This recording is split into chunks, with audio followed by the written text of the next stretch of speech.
আমি সরলরেখার ঢাল চলে আসলো, এই দুই বিন্দুগামী সরলরেখার ঢাল চলে আসলো। তুমি বলতে ভাই 1 1 এবং 2 8 নেন, তাহলে তো এই দুই বিন্দুগামী সরলরেখার ঢাল চলে আসতো। আমি তো বক্ররেখার ঢাল চাই এবং আমি বক্ররেখার ঢাল চাই 2 8 পয়েন্টে, আমি বক্ররেখার ঢাল চাই 2 8 পয়েন্টে। বোঝো ভালো করে, ঠিক আছে? আমি কি সমস্যায় পড়ছি সেই সমস্যাটা ভালো করে বোঝো। আমি বক্ররেখার ঢাল চাই এই পয়েন্টে, এই যে 2 8 পয়েন্ট, এই পয়েন্টে আমি বক্ররেখার ঢালটা চাই। তাহলে কেমনে বের করা যায়? তো মুশকিল। ঢাল বের করতে গেলে দুটো বিন্দু লাগবে, কিন্তু বিন্দু বলে দিচ্ছে একটা। ঢাল বের করতে গেলে দুটো বিন্দু লাগবে, কিন্তু বিন্দু বলে দিচ্ছে একটা। একজন বলছে ভাই একটা কাজ করেন, 8/2 করেন। এই পাগল, 8/2 করলে তুমি 8/2 যদি 2 করো, 8/2 এটা যদি করো তাও বক্ররেখার ঢাল হলো না। তখন কি হলো জানো? এই যে এইটা আর 0 0, এইটা এবং 0 0 এই দুই বিন্দুগামী ঢাল হইল। কারণ 8 - 0 2 - 0, তাহলে 0 0 এবং 2 8 এই দুই বিন্দুগামী সরলরেখার ঢাল বের করলাম। বুঝতে পারছো? যে বলতেছে 8/2। একটা কাজ করি, দুটো পয়েন্ট লাগবে না? 2 8 এই পয়েন্টে ঢাল বের করতে বলছে, তো দুটো পয়েন্ট লাগবে, একটা পয়েন্ট দুইবার নিয়ে নিই। 2 8 2 8 2 8 2 8 দুইটা পয়েন্ট নিয়ে নিব, দুইবার নিব, তো দুইবার নিলে দুইটা পয়েন্ট হয়ে যাবে না? দেখছো মজার ব্যাপার? বুঝছো? এই পয়েন্ট আমরা দুইবার নিব, 2 8 একবার, 2 8 আর একবার, দিয়ে কোটিদ্বয় অন্তর বাই ভুজদ্বয় অন্তর। ঠিক আছে? কোটিদ্বয় অন্তর বাই ভুজদ্বয় অন্তর। তাহলে 2 8 বিন্দুতে ঢাল, তাহলে 2 8 বিন্দুতে ঢাল 2 8 নিব, 2 8 নিব, দুটো পয়েন্ট নিব, যেহেতু আমাদের দুটো লাগবে, কোটিদ্বয় ভুজদ্বয় দয় দুটো লাগবে। তাহলে 8 - 8 ঢাল, 8 - 8 2 - 2 হয়ে গেছে। এবার ঢাল বের হয়ে যাবে। নাও, এবার ঢাল বের হয়ে যাবে। 8 - 8 2 - 2। হ্যাঁ হ্যাঁ, কি হলো? 8 - 8 যেহেতু আমাদের দয় লাগবে, দুটো বিন্দু লাগবে, তো আমাদের বলছে 2 8 পয়েন্টে ঢাল বের করো। এই বক্ররেখার যেহেতু এক এক পয়েন্টে ঢাল এক এক রকম, তো বলে দিছে 2 8 পয়েন্টে ঢাল বের করো। তো আমাদের যেহেতু দুইটা বিন্দু ছাড়া ঢাল বের করা যাচ্ছে না, আমরা দুইটা বিন্দুই নিছি, তো কেমনে একটা বিন্দুরে দুইবার নিছি। একটা বিন্দুরে দুইবার নিয়ে কোটিদ্বয় অন্তর ভুজদ্বয় অন্তর, কোটিদ্বয় অন্তর ভুজদ্বয় অন্তর, 0/0 অনির্ণেয়, অনির্ণেয়, নির্ণয় করা যাচ্ছে না, অনির্ণেয়, তাহলে তো ঢালই বের করা গেল না। কে বুঝতে পারছো? ঢালই তো বের করা গেল না। সমস্যা, মারাত্মক সমস্যায় পড়লাম বক্ররেখার ঢাল বের করতে গিয়ে। বক্ররেখার উপর দুটো পয়েন্ট নিলাম, সেই দুটো পয়েন্ট নিয়ে ঢাল বের করলাম, কিন্তু আসলে দুটো পয়েন্ট নিয়ে ঢাল বের করলে বক্ররেখার ঢাল বের হচ্ছে না, ওই দুই বিন্দুগামী সরল রেখার ঢাল বের হচ্ছে। তো এই কারণে আমরা যে পয়েন্টে ঢাল বের করতে হবে সেই পয়েন্টে দুইবার নিলাম, সেই পয়েন্টারে দুইবার নিলাম, দুইবার। তো কোটিদ্বয় অন্তর বাই ভুজদ্বয় অন্তর করতে গিয়ে কি আসলো? 0/0, ঢালই তো আসলো না। আমরা তো হুদাই কষ্ট করলাম। একজন বলছে হুদাই কষ্ট, হুদাই তো কষ্ট করলাম। তাহলে এবার একটু ধীর ধীর স্থির হও, হয়ে ভাবো, বক্ররেখার ঢাল বের করতে চাই। ঢাল বের করতে গেলে কোটিদ্বয় অন্তর বাই ভুজদ্বয় অন্তর দুটো বিন্দু আমার লাগবে। তা আমি এই বক্ররেখার উপর দুটো বিন্দু নিয়ে যখন ঢাল বের করতেছি, তখন তো বক্ররেখার ঢাল বের হচ্ছে না। তখন এই বক্ররেখার উপর দুই বিন্দুগামী সরল রেখার ঢাল বের করে ফেলতেছি। তা আমি চাই বক্ররেখার কোনো একটা পয়েন্টে ঠিকঠাক ঢাল। তো আমি ওই পয়েন্টে স্পর্শক এঁকে, তারপরে সেই স্পর্শক এক্স অক্ষের সাথে কত কোণ তৈরি করছে সেই কোণ বের করে, চাঁদা দিয়ে কোণ পরিমাপ করে ট্যান থেটা বের করব না, এটা সম্ভব না, এটা অসম্ভব ব্যাপার, এটা করা খুব টাফ কাজ। তাহলে আমরা কি করতে পারি? আমরা কোনো একটা পয়েন্টে যেহেতু ঢাল চাই, কোটিদ্বয় অন্তর বাই ভুজদ্বয় অন্তর, ওই পয়েন্টকে দুইবার নিতে পারি। দুইবার নিতে গিয়ে আর ঢাল বের হইলই না। তাহলে শোনো, দুইবার নিতে গিয়ে ঢাল বের হইল না, কিন্তু ঢাল বের না হইলেও আমাদের সুন্দর একটা আইডিয়া দিয়ে গেছে। এটা এক্স অক্ষ, এটা ওয়াই অক্ষ। দেখো, তুমি ঢাল বের করতে চাও, এই যে রেখাটা এরকম ছিল, একটু বড় করে আঁকি। হ্যাঁ, এইটা ছিল 2 8 পয়েন্ট, এটা ধরো 2 8 পয়েন্ট। এবার আমরা সব বিন্দু নিব না, 2 8 এবং 327 এই দুইটা বিন্দু একটু জুম করে দেখালাম। ঠিক আছে? অনেকে বলতে ভাই 1 1 কোথায় আছে? 1 1 ধরো এখানে আছে, ওরে আমি চাই না, ও দরকার নাই, ওরে আমি দেখাচ্ছি না। 327 এইবার একটু সুন্দর করে বুঝবা। দেখো, আমরা এই দুই বিন্দুগামী সরল রেখার ঢাল বের করছি, এই দুই বিন্দুগামী সরল রেখার ঢাল বের করছি। এই যে, তো এইখান থেকে যে ঢালটা আমরা পাইছিলাম 27 বিয়োগ 8, 3 বিয়োগ 2, তাহলে 27 থেকে 8 বাদ দিলে 27 বিয়োগ 8 ভাগ 3 বিয়োগ 2 1, তাহলে 19। এই দুই বিন্দুগামী সরলরেখার ঢাল হচ্ছে 19। আমরা চাই এই বক্ররেখার 28 বিন্দুতে ঢাল, এটা আমরা চাই। এইবার দেখো তোমাকে আমি ঢাল বের করার দিকে নিয়ে যাচ্ছি, কিভাবে ঢালটা বের করা যায়। তুমি একটা কাজ করো, তুমি তো এই দুই বিন্দুগামী সরলরেখার ঢাল বের করে ফেলছো, এটা তো কথা ছিল না, কথা ছিল এই পয়েন্টে ঢাল বের করা। তাহলে ওই পয়েন্টে অঙ্কিত স্পর্শকের ঢাল বের করা। কোনো পয়েন্টে বক্ররেখার কোনো পয়েন্টে ঢাল মানে ওই পয়েন্টে অঙ্কিত স্পর্শকের ঢাল। বক্ররেখার ঢাল মানে বক্ররেখার কোনো বিন্দুতে ঢাল মানে ওই বিন্দুতে অঙ্কিত স্পর্শকের ঢাল, ওই বিন্দুতে অঙ্কিত স্পর্শকের ঢাল, স্পর্শকের ঢাল। আচ্ছা এটা কি স্পর্শক? নো নো নো, এই পয়েন্টে এটা কি স্পর্শক? এটা হচ্ছে ছেদক, স্পর্শক না, ছেদক। ছেদক আর স্পর্শকের মধ্যে পার্থক্য বুঝো, ছেদক আর স্পর্শকের মধ্যে পার্থক্য বুঝো।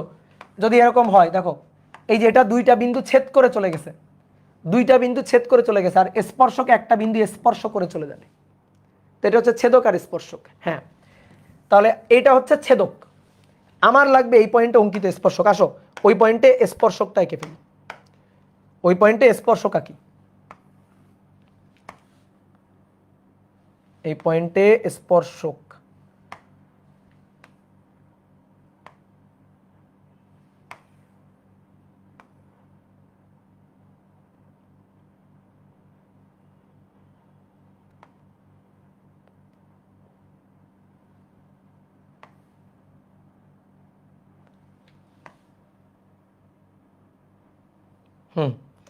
তাহলে এইটা হচ্ছে ওই পয়েন্টে অঙ্কিত স্পর্শক, এই যে বেগুনি কালি দিয়ে মার্ক করা থাকলো, ঠিক আছে। এই পয়েন্টে অঙ্কিত স্পর্শক হচ্ছে এইটা, এটা হচ্ছে স্পর্শক, ওই পয়েন্টে অঙ্কিত স্পর্শক। ডান। এবার স্পর্শক ছেদ করছে কয়টা বিন্দু? একটা বিন্দু, 28। একটা বিন্দু নিয়ে ঢাল বের করা যাচ্ছিল না, কারণ একটা বিন্দু দিয়ে ঢাল বের করতে গিয়ে কি চলে আসছিল, এই যে এখানে 28 নিয়েছিলাম আমরা, তো 28 ঢাল বের করতে গেছিলাম, 8 - 8 2 - 2 কি চলে আসছিল? 0 চলে আসছিল, 0/0 চলে আসছিল, অনির্ণ চলে আসছিল। হ্যাঁ, তাহলে এবার একটা কাজ করি, দেখো আমরা এই রেখাটা ঢাল বের করছি ওই যে, কিন্তু এটা না করে যদি আমরা এই রেখার ঢাল বের করতে পারি তাহলে সেটা ভালো হয় না? সেটাই তো ওই পয়েন্টের এক্সাক্ট ঢাল হবে, কিন্তু এই পয়েন্টের ঢাল বের করা যাচ্ছে না, কারণ বিন্দু পাচ্ছি একটা, এটাই সমস্যা। তাহলে বিন্দু আমার লাগবে দুটো। তাহলে একটা কাজ করি, আমরা এই এত দূরের বিন্দু না নিয়ে 2 8 3 27 অনেক দূরের এটা না নিয়ে আমরা একটু কাছের বিন্দু নিই। ধরো আমরা কাছের বিন্দু নিব, এটা 2 8, এটা 3 27, মানে x এর মান 2, x এর মান 3। তো আমরা একটা কাছের বিন্দু নিই, ধরো এই বিন্দুটা, এই বিন্দুটার স্থানাঙ্ক কত? ধরো এই বিন্দুটার স্থানাঙ্ক হচ্ছে 2.5, ধরো 2.5। তাহলে 2.5 হলে এটা হচ্ছে y = x³, সমীকরণ y = x³। তাহলে 2.5 হলে কত হবে দেখো, 2.5, আচ্ছা 2.5 না নিয়ে 2.1 নাও, আরও ছোট নাও, ধরো আরও কাছের বিন্দু 2.1। অনেকে বলতে ভাই 2.1 তো এইখানে, হ্যাঁ 2.1 এইখানে, কিন্তু মনে করো আমরা একটু জুম করে আঁকছি, জুম করে, হ্যাঁ জুম করে আঁকছি, তো এটা 2.1, y = x³। তাহলে x³ 2.1 এর কিউব করলে কত হয়? 2.1 এর কিউব করলে হয় 9.261, 9.261। এইবার আমরা যদি ঢাল বের করি, তাহলে এবার যদি ঢাল বের করি এই দুই বিন্দু নিয়ে, তাহলে ঢালটা কত আসে? এই দুই বিন্দু নিয়ে যদি ঢালটা বের করি কত আসে, কত আসে? এই পয়েন্টের এই দুই বিন্দু নিয়ে ঢালটা বের করলে আসে 9.261 - 8 ডিভাইডেড বাই 2.1 - 2। তাহলে 9.261 - 8 ডিভাইডেড বাই 0.1, তাহলে 12.61। ভালো করে মানগুলোর দিকে তাকাবা। এবার আমি চাইতেছি আরও কাছে আসুক, আরও কাছে। ধরো এই বিন্দু, এই বিন্দুটা, এই বিন্দুটার স্থানাঙ্ক কত? এই বিন্দুটার স্থানাঙ্ক হচ্ছে ধরো 2.01, আরও কাছের, আরও আস্তে আস্তে 2-এর দিকে আগাচ্ছে, তাহলে 2.1 থেকে আরও কাছে আসলো ধরো 2.01, তাহলে 2.01 তার কিউব, তাহলে তার কিউব নিলে 8.120601। তাহলে এইবার যখন ঢাল বের করব, এই যে এটা নিয়ে যখন ঢাল বের করব, তখন এবার ঢালটা পাচ্ছি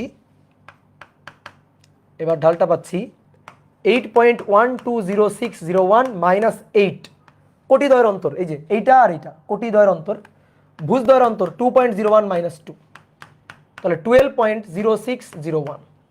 গুড।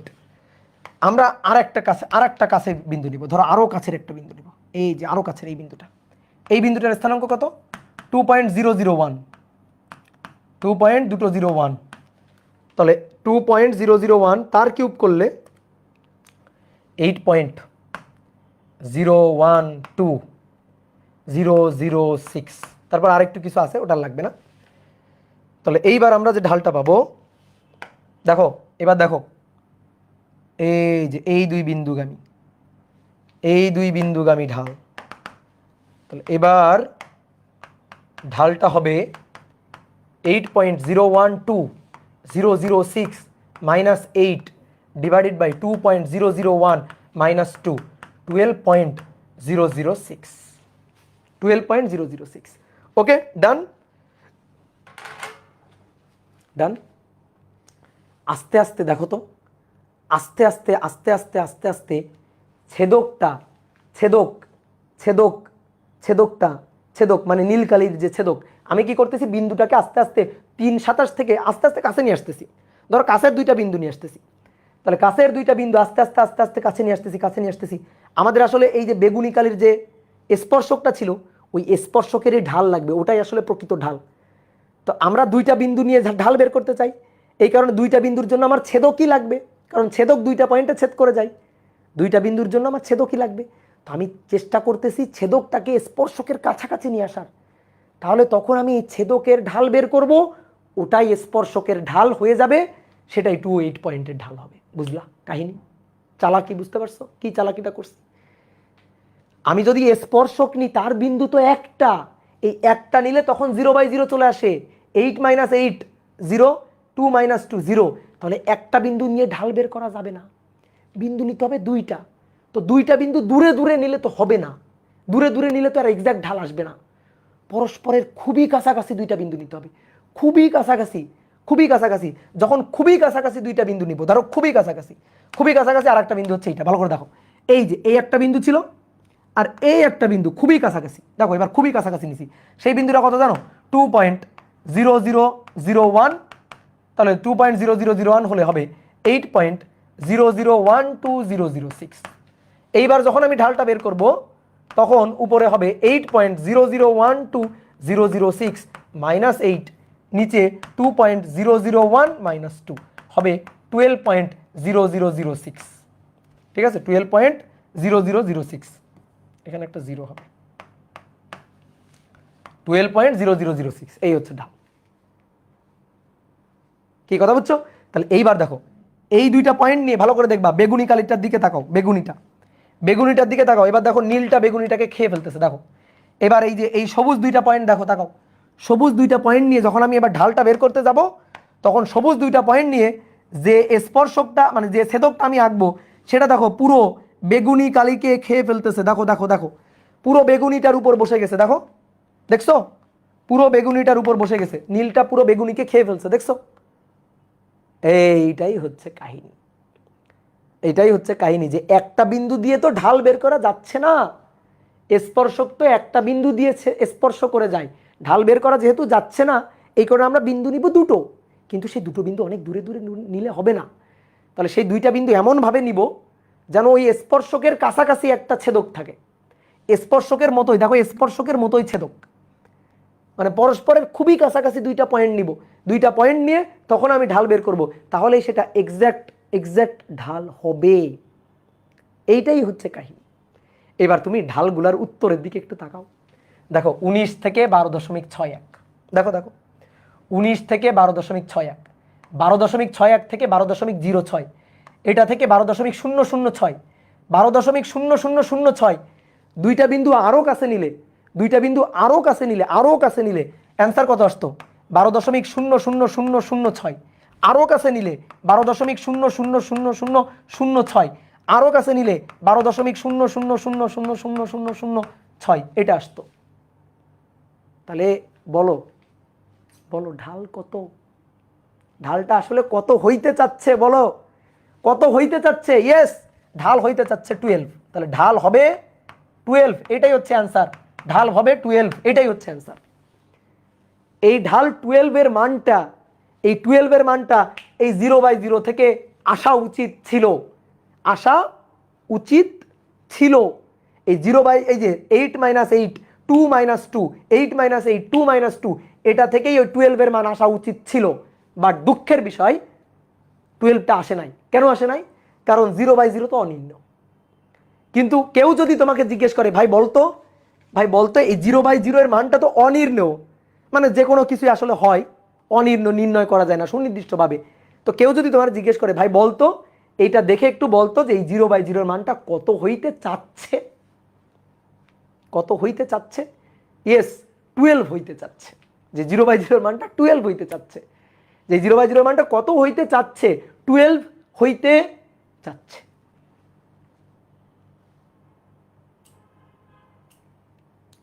কি কথা বুঝছো? তাহলে এটাই হচ্ছে কাহিনী। তাহলে এখন তোমার যদি বলি যে আমারে ঢাল বের করে দাও যে কোনো পয়েন্টে, তুমি কি করবা জানো? চালাকি কি করবা? তুমি ওই পয়েন্টকে দুইবার নিবা না, কারণ ওই পয়েন্টকে দুইবার নিলে 0/0 চলে আসবে। তাহলে ওই পয়েন্টকে তুমি দুইবার নিবা না, তাহলে ওই পয়েন্ট একবার নিবা আর ওর খুবই কাছাকাছি আর একটা পয়েন্ট নিবা, খুবই কাছাকাছি, খুবই কাছাকাছি আর একটা পয়েন্ট নিবা, খুবই কাছাকাছি আর একটা পয়েন্ট নিবা, তাহলে তোমার ঢালের মানটা আসবে। যেমন আমি তোমাকে যদি বলি যে বলো তো এইটার জন্যই 327, এই পয়েন্টে ঢাল কত? 327, এই পয়েন্টে ঢাল কত? তুমি পারবা।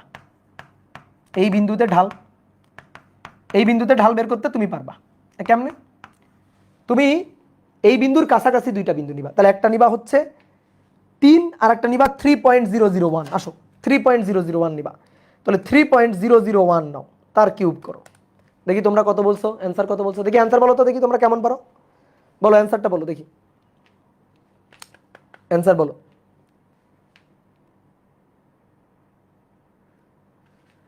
পরের পয়েন্ট কি নিব সেটা বুঝবা কেমনে? পরের পয়েন্ট খুবই কাছাকাছি নিবা। একটা নিছো কত 28, আর একটা নিবা 2.00 কিছু একটা, তাহলেই তো হয়ে যাবে। একটা নিবা 28 আর একটা নিবা 2.00 কিছু একটা, তাহলেই হয়ে যাবে। এই তো অনেকে অ্যান্সার দিয়ে দিছো, গুড, ভেরি গুড। দেখো আমি নিছি 3 আর 27, আর একটা পয়েন্ট নিব, সেই পয়েন্টটা নিব হচ্ছে ধরো 3.001 অথবা 3.01, যেটা নিবা। আমি 3.001 নিলাম, তাহলে 3.001 নিলে কি পাবো জানো? 27.027,009 - 27 কোটিদ্বয়ের অন্তর। আর ভুজদ্বয়ের অন্তর হচ্ছে 3.001 - 3। দেখো কত আসে, আসে হচ্ছে 27.009। তো 27.009 কত হইতে চাচ্ছে? 27 হইতে চাচ্ছে। এই তো ঢাল হয়ে গেল। তাহলে ঢাল হচ্ছে 27। এবার তোমার যে পয়েন্ট দিক তুমি ঢাল বের করে ফেলবা, যে পয়েন্ট দিক। যে আমার সরল রেখা আঁকা লাগবে না, আমার চাঁদা দিয়ে কোন পরিমাপ করা লাগবে না, আমার ট্যানজেন্ট পরিমাপ করা লাগবে না, কিছু হিসাব করা লাগবে না, শুধু আমার বিন্দু বললে আমি ঢাল বের করে ফেলবো, বিন্দু বললেই আমি ঢাল বের করে ফেলবো। ঠিক আছে, বিন্দু বললেই আমি ঢাল বের করে ফেলতে পারবো। ধরো y = কি x³, তাহলে এর উপর বিন্দু ছিল কতগুলা? অনেক বিন্দু ছিল, তাই না? অনেক বিন্দু ছিল। তাহলে x y 0 0 1 1 2 8 327 464, তাই না? তাহলে এই পয়েন্টে ঢাল বের করে ফেলছি, যে এই পয়েন্টে ঢাল 12 হওয়ার কথা, এই পয়েন্টে ঢাল 27 হওয়ার কথা, এই পয়েন্টে ঢাল এটাও বের করতে পারবো, এই পয়েন্টে ঢাল এটাও বের করতে পারবো। তাহলে 4 এবং 4-এর কাছাকাছি আর একটা পয়েন্ট নিবা, তাহলে 4.001 নিবা। অনেকে বলতে ভাই এর চেয়ে কম নিতে পারি না, 3.99 নিতে পারি না? হ্যাঁ সেটা পারো, কোনো সমস্যা নেই, 3.99 নিতে পারো। তা আমি 4.001 নিলাম, তাহলে 4.001 তার কিউব, তার কিউব, তাহলে 64.048012 - 64 ডিভাইডেড বাই 4.001 - 4, তাহলে দেখো ঢাল কত হইতে চাচ্ছে, এটা বিয়োগ 64 ভাগ, তাহলে ভাগ 4.001 মাইনাস 4, 4.001 মাইনাস 4, 48.48.01, তো কত হইতে চাচ্ছে 48, তাহলে ওই পয়েন্টটা ঢাল হচ্ছে 48। দেখছো? এবার কোন বক্ররেখা দিবা তুমি আমার? দাও দাও, তুমি আমার বক্ররেখা দাও, ঢাল বের করে দিচ্ছে এখন। তাই না, মজা না? বলো। এমডি ফাহিম বলছে আমার দেন, এই তো তোমার দিলে তো তুমি পারবা এখন, এটাই তাইলে কাহিনী। ঠিক আছে, আমরা কেন অনেকে বলতো ভাই কাছাকাছি দুইটা পয়েন্ট নিয়ে, কাছাকাছি দুইটা পয়েন্ট না নিয়ে একই পয়েন্ট দুইবার নেন, এই একই পয়েন্ট দুইবার নিলেই তো ঝামেলা। 64 বিয়োগ 64, 4 বিয়োগ 4, এই একই পয়েন্ট দুইবার নিলেই তো ঝামেলা, 0/0 অনির্ণ হাজির হচ্ছে। একই পয়েন্ট দুইবার নিলেই 0/0 অনির্ণ হাজির হচ্ছে, এই কারণে তো একই পয়েন্ট দুইবার আমরা নিতে পারছি না রে ভাই। কিন্তু কেউ যদি তোমার বলে এই বলতো এইখানে 0/0 যখন আসতেছে, এই 0/0 এর মান কত হইতে চাচ্ছে? 48। এইখানে যখন 0/0 আসতেছে কত হইতে চাচ্ছে? 27। এইখানে 0/0 কত হইতে চাচ্ছে? 12। বুঝছো? যে 0/0 কত হইতে চাচ্ছে, তাহলে সেই কত হইতে চাচ্ছে সেটাই হচ্ছে ঢাল। তাহলে অনির্ণয়ের কাহিনী তুমি বুঝছো? ঠিক আছে, অনির্ণয়ের কাহিনী হচ্ছে এইটা, অনির্ণয়ের কাহিনী হচ্ছে এইটা। তাহলে দেখো কোনো বক্ররেখার কোনো পয়েন্টে ঢাল বের করতে গেলে আমাদের এরকম দুটো বিন্দু নিয়ে ছেদক আঁকলে হবে না। এই যে দুটো বিন্দু নিয়ে এটা তো ছেদক হয়ে গেল, তাহলে এত দূরের দূরের দুটো বিন্দু নিলে তো আমি ঠিকঠাক ঢাল পাবো না। তাহলে আমাদের কি করতে হবে? ওই পয়েন্টে স্পর্শকের ঢাল বের করতে হবে। এই যে স্পর্শক, তো স্পর্শক তো একটা বিন্দু দিয়ে ছেদ করে যায়, ছেদক যেমন দুইটা বিন্দু দিয়ে ছেদ করে যায়, স্পর্শক তো একটা বিন্দু দিয়ে ছেদ করে যায়। যেমন দেখো এই যে ছেদকটা, এই যে হলুদ কালি দিয়ে যেটা আঁকলাম সেটা দুই বিন্দু দিয়ে ছেদ করে গেছে, কিন্তু যেটাকে আকাশী কালি দিয়ে আঁকছি সেটা দেখো এই বক্ররেখাটাকে একটা বিন্দুতে স্পর্শ করে গেছে। তো যেহেতু একটা বিন্দুতে স্পর্শ করে যাচ্ছে, এই কারণে এর তো আমি একটা বিন্দু দিয়ে ঢাল বের করতে পারবো না, এই কারণে খুবই কাছাকাছি একটা বিন্দু নিব, খুবই কাছাকাছি, খুবই খুবই খুবই খুবই খুবই খুবই খুবই কাছাকাছি একটা বিন্দু নিব। তাহলে কিন্তু আমি ঢালের এক্সাক্ট মান না পাই, ওইখান থেকে আন্দাজ করতে পারবো, ওইখান থেকে আন্দাজ করতে পারবো ঢাল কত হইতে চায়। এটাই হচ্ছে কাহিনী, বুঝলা? তাহলে বলো তো ছেদক কখন স্পর্শক হবে? ছেদক কখন স্পর্শক হবে? ছেদক কখন স্পর্শক হবে? ছেদক স্পর্শক হবে যখন বিন্দু দুইটাকে পরস্পরের খুবই কাছাকাছি নিয়ে নিব। বিন্দু দুইটাকে আগাইতে থাকলে ধরো ছেদকের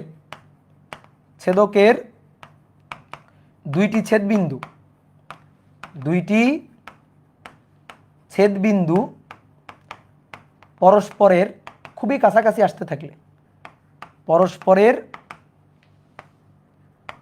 খুবই কাছাকাছি আগাতে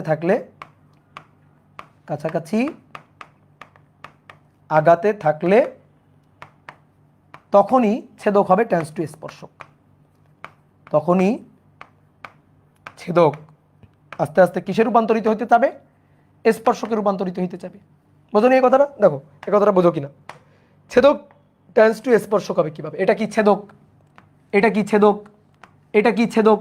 তাহলে ছেদকের দুইটা বিন্দু পরস্পরের খুবই কাছাকাছি আগাচ্ছে, আগাইতে আগাইতে আগাইতে আগাইতে যখন পরস্পরের খুবই কাছাকাছি চলে আসবে, তখন দেখো ছেদক আর স্পর্শক একই রেখায় পড়ে যাবে। তাহলে এইভাবে আস্তে আস্তে ছেদক টেন্স টু স্পর্শক হয়ে যাবে। ঠিক আছে, এইভাবে ছেদক আস্তে আস্তে আস্তে আস্তে ছেদক টেন্স টু স্পর্শক হয়ে যাবে। বুঝলা? তাহলে আমরা বক্ররেখার ঢাল বের করতে গিয়ে একটা জিনিস দেখছো, যে আমাদের বক্ররেখার ঢালের কিন্তু এক্সাক্ট মান আমরা পাইনি, এক্সাক্ট মান পাইনি, আন্দাজ করে ঢাল বের করছি। ঠিক আছে, বক্ররেখার ঢালের আমরা কিন্তু এক্সাক্ট মান পাইনি, আমরা কিন্তু আন্দাজ করে ঢালের মানটা বের করছি। আমরা এক্সাক্ট মানই পাইতে চাই। আমরা 48.01 থেকে 48 এটা বলতে চাই না, আমি 48ই বের করতে চাই। 12.000000 সামথিং, সেখান থেকে 12 বলতে চাই না, আমি 12ই পাইতে চাই। আর তুমি যদি বলো ভাই আপনি 12 যদি পাইতে চান, 48 যদি পাইতে চান, তাহলে তো 0/0 এর মান বের করা শিখতে হবে, 0/0 এর মান বের করা শিখতে হবে, অনির্ণ জিনিসের মান বের করাটা শিখতে হবে। সেটাই আমরা শিখবো, এবং সেটাকেই বলা হচ্ছে লিমিট। ঠিক আছে, তাহলে এইখান থেকেই জন্ম হচ্ছে লিমিটের। তাহলে ঠিক আছে, কি জন্ম হইলো এখন বলো? এখান থেকে কিসের জন্ম হইলো? লিমিটের। লিমিটের সাহায্যে আমরা 0/0 এর মান বের করতে পারবো। তো কিভাবে 0/0 লিমিটের সাহায্যে আমরা কিভাবে 0/0 এর মান বের করতে পারবো? তুমি দেখো, মনে করো ফাংশন কি আগে সেটা বলো তো। ফাংশন। ফাংশন মানে হচ্ছে মেশিন।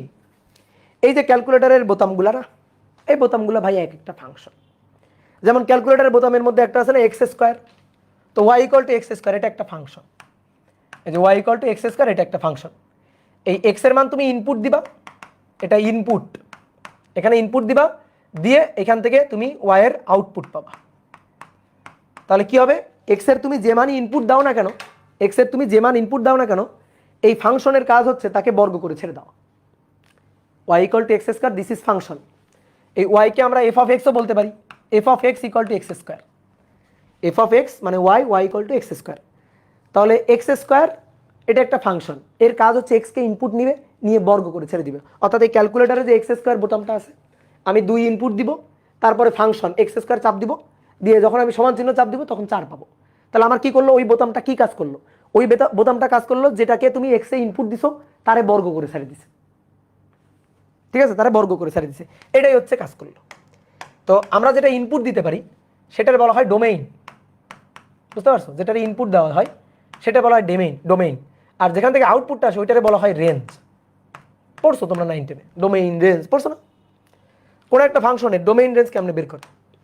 যেমন y equal to x square বা f of x equal to x square, এই ফাংশনের ডোমেইন রেঞ্জ দেখো, ভালো করে শোনো। F of x equal to x square, ভাই তুমি এক্স এর মান 2 দিতে পারো না? পারো।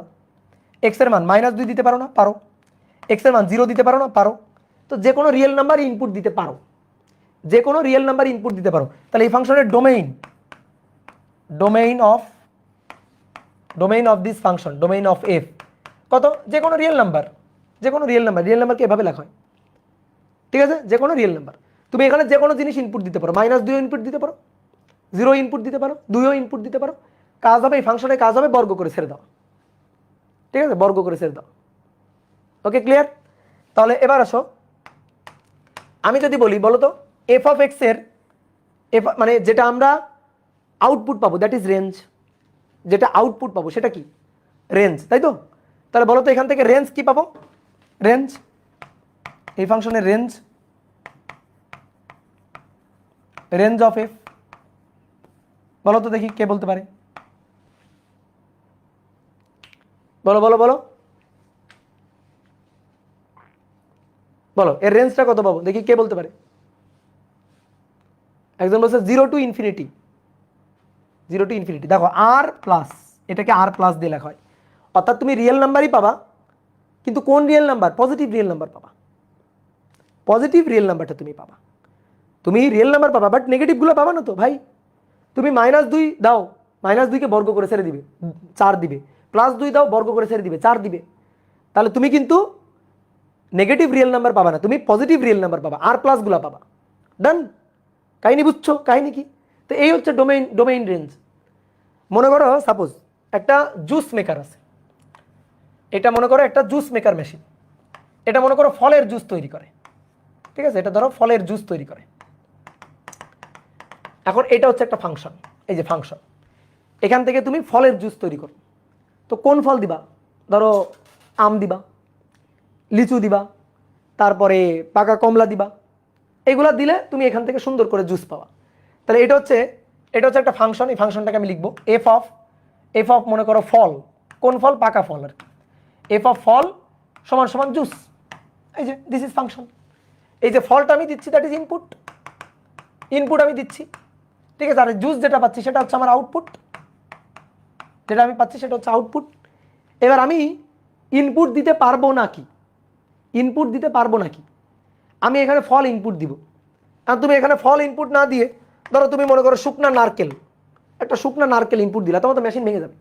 একটা শুকনা নারকেল দিয়ে একটা শুকনা নারকেলের মধ্যে ঢুকাই দিলা, তুমি জুস পাবা ভাই, তোমার তো মেশিন ভর করবে, তাই না? মনে করো যেগুলো ওই যে কাপড় পরিষ্কার করা যে মেশিন, ওয়াশিং মেশিন, ওই ওয়াশিং মেশিনের মধ্যে তুমি মনে করো যে কাপড় চোপড় বাদ দিয়ে তুমি মনে করো যে অন্যান্য আসবাবপত্র ঢুকাই দিছো, তো মেশিন কি করবে? ভরভর করবে, করার পরে নষ্ট হয়ে যাবে। ঠিক আছে, তো এই যে মেশিন, যে ফাংশন, তার ইনপুট যা হওয়া উচিত তাই দিবা, অন্যটা দিবা না। তাহলে আমি যদি বলি এই ফাংশনের ডোমেইন কত, তাহলে এই ফাংশনের ডোমেইন হবে ডোমেইন অফ এফ এটা ইকুয়াল টু হবে যে পাকা পাকা ফল, ঠিক আছে, এই যে পাকা ফল। তাহলে আমি নারকেল দিতে পারবো না, ঠিক আছে, নারকেল দিতে পারবো না, পাকা ফল দিতে হবে। কি কথা বুঝছো? এর মধ্যে তুমি যদি মনে করো যে অন্যান্য কিছু দাও, মাংস টাংস দাও, হবে না তো, তা তো জুস হবে না, তুমি ফলের জুস, তাহলে ফল দিতে হবে। তো এই হচ্ছে কাহিনী যে ডোমেইন কি রেঞ্জ কি। যেমন মনে করো আরেকটা ফাংশন একটু তোমার দেখাই, ধরো এফ অফ এক্স, এটা হচ্ছে 5 ডিভাইডেড বাই এক্স মাইনাস 2। এই ফাংশনের ডোমেইন আর রেঞ্জ বের করো, এই ফাংশনের ডোমেইন আর রেঞ্জ। একদম হচ্ছে মুলার জুস, মুলা দিবা, মুলার জুস, হ্যাঁ এই তো, গুড, ভেরি গুড। কে রে এটা, পাগলাটা কে? F of x 5 divided by x minus 2। তা আমি দেখো এইখানে এই ফাংশনে যদি এক্স সমান সমান 2 দিই, দেখো তো এই ফাংশনটা কাজ করবে? দেখো তো মেশিন কাজ করবে? বলো মেশিন কাজ করবে? ফাংশন এফ এক্স, এক্স এর মান 2 দিলাম, 2 দিলে দেখো তো আউটপুট পাওয়া যায় কিনা? 5, এক্স এর মান 2, 2 মাইনাস 0, তাহলে 5, 2 মাইনাস 0, ভাই 5 divided by 2 minus 0, 5 divided by 0, অসংজ্ঞায়িত, এ তো অসংজ্ঞায়িত, আনডিফাইন্ড, আনডিফাইন্ড। তাহলে তুমি কি পাইছো আউটপুট? পাইছো? পাইছো আউটপুট? আউটপুট পাওনি। তাহলে আউটপুট যেহেতু তুমি পাচ্ছ না, তোমার মেশিন যেহেতু কাজ করতেছে না, তাহলে তুমি এই ফাংশনের ইনপুটে 2 দিতে পারবা না। 2 বাদ দিয়ে সব দাও, 2 বাদ দিয়ে সব দিবা। তাহলে এই ফাংশনের ডোমেইন কি হবে? এই ফাংশনের ডোমেইন হবে আর যে কোনো রিয়েল নাম্বার, শুধু একমাত্র কে বাদ, 2 বাদ, 2 বাদ দিয়ে যে কোনো রিয়েল নাম্বার দিয়ে দিবা, 2 বাদ দিয়ে যে কোনো রিয়েল নাম্বার দিয়ে দিবা। তাহলে এটাই হচ্ছে এই ফাংশনের ডোমেইন।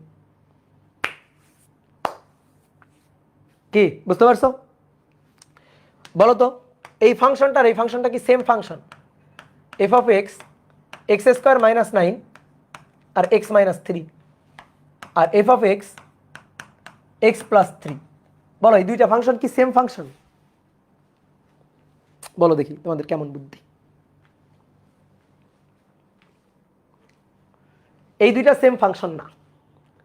এখন দেখো তো আমি তোমার এটা বলি, যদি এটা এক্স স্কোয়ার মাইনাস 9 আছে, তাহলে এক্স স্কোয়ার মাইনাস 9 মানে x square minus 3 square divided by x minus 3। তাহলে উপরে এক্স মাইনাস 3, এক্স প্লাস 3, নিচে x minus 3, x minus 3, x minus 3 কাটাকাটি, থাকলো কি এক্স প্লাস 3। তাহলে অতএব F of x equal two কি থাকলো? X plus 3। তো এইটা থেকে কাটাকাটি করি তো এটা আসে। তাহলে দুটো ফাংশন সেম না? তুমি বলছিলে দুটো ফাংশন নাকি সেম না, তো দুটো ফাংশন সেম না? F of x, x plus 3, কাটাকাটি কাটাকাটি কাটাকাটি করে F of x, x plus 3, তো দুটো ফাংশন সেম না? উত্তর হচ্ছে না, না দুটো ফাংশন সেম না, না দুইটি ফাংশন সেম ফাংশন নয়, সেম ফাংশন নয়। যদি সেম ফাংশন হইতো তাহলে এদের ডোমেইন একই হইতো। দেখো ডোমেইন একই হবে না। যেমন আমি যদি বলি এই ফাংশনটা, এইটাকে কাটাকাটি করে এটা না, এটাকে কাটাকাটি করে এটা না, ফাংশন যেটা দেওয়া আছে এইটা, যে এই হচ্ছে আমার ফাংশন। এই ফাংশনে দেখো তো এই ফাংশনটা সংজ্ঞায়িত হবে যদি এবং কেবল যদি, তোমরা 9, 10-এ লিখতা যেটা ফাংশনটা সংজ্ঞায়িত হবে, ঠিক আছে, ডোমেইন বের করার সময় কাজ করতা, সংজ্ঞায়িত হবে যদি এবং কেবল যদি, লিখতা না? যদি এবং কেবল যদি নিচের কোনটা এক্স মাইনাস 3, এটা যেন 0 না হয়, নট ইকুয়াল টু 0 হয়। এটা 0 হলে কি হবে? কোনো কিছুকে 0 দিয়ে ভাগ করলে অসংজ্ঞায়িত হয়ে যাবে। তাহলে খবরদার এটা যেন 0 না হয়। ওকে, তাহলে অতএব এক্স কত না হয়? এক্স যেন 3 না হয়। এক্স 3 হলে বিপদ। এক্স এর মান যদি 3 হয়ে যায়, 3 মাইনাস 3, কোনো কিছুকে 0 দিয়ে ভাগ করলে বিপদ হয়ে যাবে। কি কথা বুঝছো? তাহলে এটা ডোমেইন আর, এটা আর থেকে, এটা ডোমেইন আর থেকে কত বাদ? 3 বাদ, ঠিক আছে, এটা ডোমেইনে আর থেকে 3 বাদ, এটা ডোমেইন তুমি আর দিতে পারবা না, তাহলে আর দিলে সংজ্ঞায়িত হবে না, ঠিক আছে। বাট এই ফাংশনের ডোমেইন বলো তো, এই ফাংশনের ডোমেইন, আরে ভাই তুমি যা দিবা দাও, 3 দিবা দাও, 3 দিলে সংজ্ঞায়িত হবে না? হ্যাঁ হবে, 3 + 3 6, কেন হবে না? তাহলে এর ডোমেইন কত? এর ডোমেইন হচ্ছে যে কোনো স্বাভাবিক সংখ্যা, সরি যে কোনো রিয়েল নাম্বার, যে কোনো বাস্তব সংখ্যা। তাহলে এখানে তুমি যে কোনোটা ডোমেইন, যে কোনো রিয়েল নাম্বার ডোমেইন হিসেবে থাকতে পারে। তো এইবার বলো দুইটা ফাংশনের ডোমেইন কি একই? দুইটা ফাংশনের ডোমেইন কি একই? তো তুমি কাটাকাটি করে কেন দুইটা ফাংশনকে সেম ফাংশন বলবা? ঠিক আছে, একজন বলছে এখানে -3 হবে না, না আর থেকে বাদ 3 বাদ, এই যে এক্স এর মান 3 হলেই তো বিপদ। তাহলে এই দুটা ফাংশন সেম ফাংশন না, তো এটাই তোমাকে চিনতে হবে যে এই দুইটা ফাংশন আসলে সেম ফাংশন না।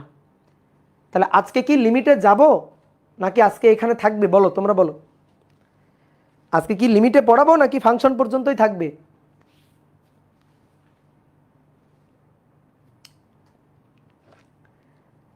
আচ্ছা সবাই বলছো থাক থাক থাক থাক থাক, আচ্ছা আচ্ছা ঠিক আছে ঠিক আছে ঠিক আছে ঠিক আছে। এবার শোনো, নেক্সট দিন শুক্রবারে ক্লাস হবে, হ্যাঁ নেক্সট দিন শুক্রবার রবিবার ক্লাস হবে, মানে এখন থেকে সপ্তাহে 2 দিন করেই ক্লাস হবে, মানে আমার ক্লাস 2 দিনই হবে, বুঝছো? তাহলে আজকে এই পর্যন্ত থাক, সবাই ভালো থাকো, সুস্থ থাকো, পড়াশোনার মধ্যে থাকো। মাস্টার ভাই ভেক্টর পড়াচ্ছে, ভেক্টর পড়বা, ভেক্টর কিন্তু ক্লাস চালা যাবা, ঠিক আছে? ভাই রাজশাহী নিউ ডিগ্রি কলেজ কি কেমন? ভালো কলেজ, সবই ভালো কলেজ, সবই ভালো। ভাইয়া সেকেন্ডটায় আর -3 হবে না? কোথায় আর -3 হবে? এই যে এটাতে কেন হবে? কেন এক্স এর মান 3 দিলেও হয়, -3 দিলে, -3 দিলে 0 হবে, সমস্যা কি? ফাংশন এফ এক্স 0 হবে, সমস্যা কোথায়? সমস্যা নেই তো। ওকে টাটা।